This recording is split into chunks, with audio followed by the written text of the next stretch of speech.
Today we're going to take a look at a Riveters Forge that I picked up at an estate sale. This is a hand forge, probably 1940, maybe a little bit earlier. This is one that would have been portable. You could locate this on site. It's made by Champion Blower out of Lancaster, Pennsylvania. So I was lucky to pick this up. Just kind of sitting in someone's garage. I didn't need it. I knew what it was, but he didn't have any use for it. So this is a cast iron base. We have a cast iron plate with holes in here. Again, we have the blower. As we crank on the blower, air is inlet through here.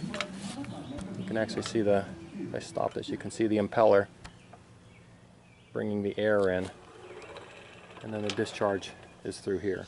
So what they would do is they would load this all with coal, get a nice hot fire. You can put wood in here, doesn't really matter. And then they would lay their rivets in here for the buildings, or this could have been used on a farm, but again, this isn't a permanent one out of stone.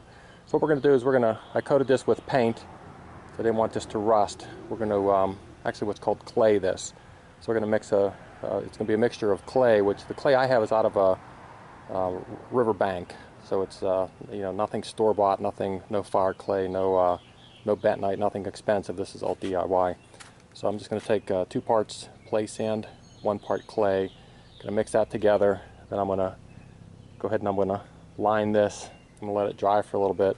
Then I'll start a fire in here and we'll vitrify it. Vitrifying is taking basically the mixture and almost turning it into like a glass. And then that's going to protect this cast iron, because you really just shouldn't do this on the cast iron. There should be something on here, and from what I'm reading on these, that says it should be an embossed that says clay. Clay, which means you must put a liner in here. You just don't want to run it with the cast iron. And I think that's what happened here, is they probably just ran it with no clay, and then it cracked. Also cracked here. But then they bolted this in. But this was something that was done a long time ago. That wasn't done a couple weeks ago.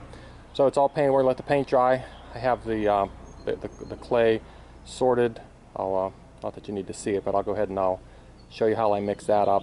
Then we're going to wet this to a consistency of where you squeeze it, it's not going to fall apart in your hand, and if you break it, the piece is going to break off. Just like you would with a mortar mix for brick.